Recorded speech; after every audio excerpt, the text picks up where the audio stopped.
Terima kasih Anda kembali menyaksikan Kompas Pagi.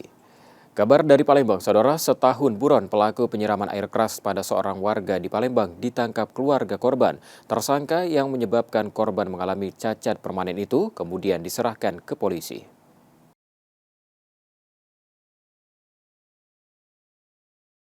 Aksi penyiraman air keras yang terekam kamera pengawas di Jalan Perindustrian Sukarami, Palembang terjadi pada Rabu 11 Desember 2024 silam. Korban PK yang berusaha melerai keributan tiba-tiba dikejar pelaku berinisial DP. Saat terjatuh, korban disiram air keras hingga mengalami luka bakar serius di wajah dan cacat permanen. Setelah setahun buron, pelaku akhirnya ditangkap keluarga korban dan diserahkan ke Polrestabes Palembang. Tadi ada TSK serahan dari warga terkait penganiayaan. Penganiayaannya cukup berat dan mengakibatkan luka cacat. Penganiayaan seperti apa tuh penganiayaannya? Penyiraman menggunakan air keras ke wajah korban. Kapan kejadian itu nih? Kejadiannya sudah tahun lalu, tepatnya pada 11 Desember 2024. Namun pelakunya baru tertangkap oleh keluarga korban, lebih tepatnya oleh kakak kandungnya tadi siang. Polisi kini memproses hukum pelaku yang terancam hukuman hingga 8 tahun penjara. Yudi Kiswanto, Kompas TV, Palembang, Sumatera Selatan. Sementara itu, saudara, alokasi BBM subsidi Bengkulu tahun 2026 turun. Meski berkurang, Pemprov memastikan kuota tetap mencukupi kebutuhan masyarakat.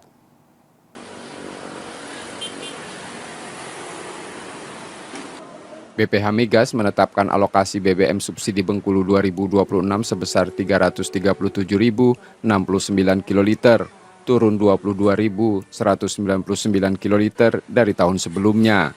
Pemprov memastikan kuota Pertalite dan biosolar itu tetap mencukupi kebutuhan.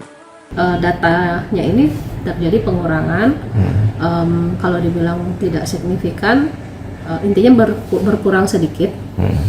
Misalnya seperti solar, biosolar ya, biosolar itu terjadi pengurangan sekitar 598 kiloliter, kemudian untuk di Pertalite-nya di 21.501 kiloliter. Distribusi diawasi ketat dan dipasok lewat pelabuhan Pulau Bae untuk mencegah kelangkaan. Bayazir Al-Raihan, Kompas TV, Bengkulu. Saudara, selama Ramadan, stok darah di PMI Pangkal Pinang masih mencukupi. Namun beberapa golongan darah mulai menipis akibat minimnya pendonor yang berpuasa.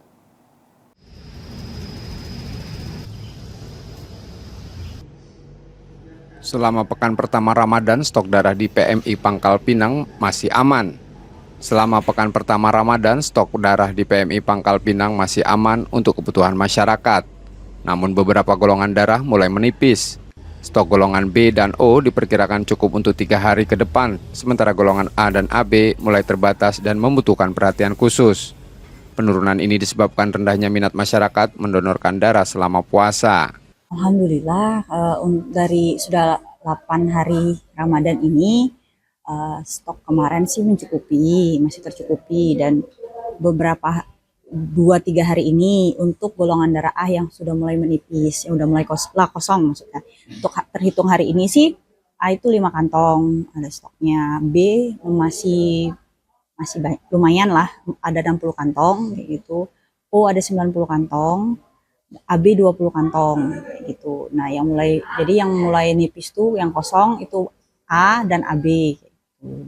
B sama A sama AB yang mulai nipis. Nah, O dan B yang insya Allah masih untuk 2-3 hari ke depan lah, 3-4 hari ke depan masih tercover kayaknya gitu. Untuk mengantisipasi kekosongan, PMI mengajak masyarakat tetap mendonorkan darah. Selain itu, kegiatan safari donor digelar di sejumlah masjid untuk menjaring pendonor sukarela dari jamaah. Nanda Adriansa, Kompas TV, Pangkal Pinang, Bangka Belitung.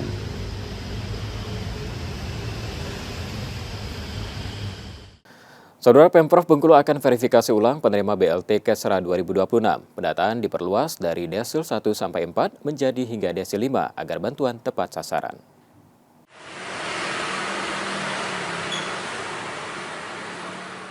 BLT Kesejahteraan Masyarakat kembali disalurkan di Provinsi Bengkulu pada 2026 untuk warga penerima.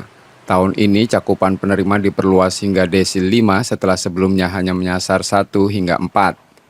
Pada 2025, 200.000 warga penerima bantuan tunai 900.000 selama 3 bulan. Untuk 2026, data penerima akan diverifikasi ulang Kementerian Sosial sehingga jumlahnya berpotensi berubah. Kalau yang dapat mendapatkan itu akan diverifikasi ulang. Dan juga kemarin berdasarkan desil 1 sampai 4. Ini mungkin ada perubahan lagi. Gitu.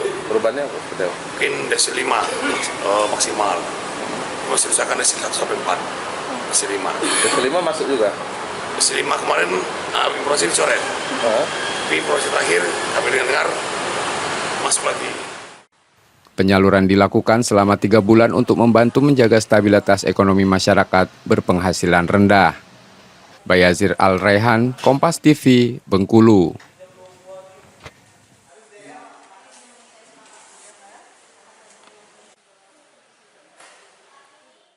Saudara, selama Ramadan, kunjungan ke perpustakaan daerah Pangkal Pinang meningkat dan didominasi masyarakat umum serta mahasiswa. Warga memanfaatkan Ramadan dengan kegiatan positif, salah satunya membaca buku.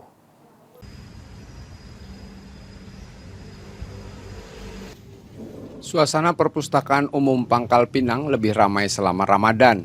Sejak siang hingga petang, mahasiswa dan masyarakat umum silih berganti membaca, belajar, dan mengerjakan tugas. Karena suasananya yang cukup nyaman, terus juga tenang, terus juga adem yang pasti. Jadi lebih nyaman buat ngerjain tugasnya. Ini udah berapa kali? Udah 3 kali. Sejumlah pengunjung tercatat mencapai 50 hingga 100 orang per hari, didominasi kalangan mahasiswa. Karena ini memang situasinya di bulan Ramadan kan, belum puasa. Ini siswa-siswa, mahasiswa kan, dan umum ini terutama yang punya tugas-tugas, makanya lebih nyaman gitu ya kalau mengerjakannya di perpustakaan, karena memang di sini kita punya wifi, kita punya aliran listriknya gitu kan, jadi dan ruangan juga rasa adem, mungkin lebih enak kerja di perpustakaan karena referensi juga bisa dicari di sini. Pengelola perpustakaan berharap minat baca terus meningkat dengan menjadikan perpustakaan sebagai ruang belajar sekaligus alternatif kegiatan positif selama Ramadan. Nanda Adriansah, Kompas TV, Pangkal Pinang, Bangka Belitung. Saudara, kami masih akan hadirkan sejumlah sorotan menarik lainnya usai jeda. Tetaplah di Kompas Pagi.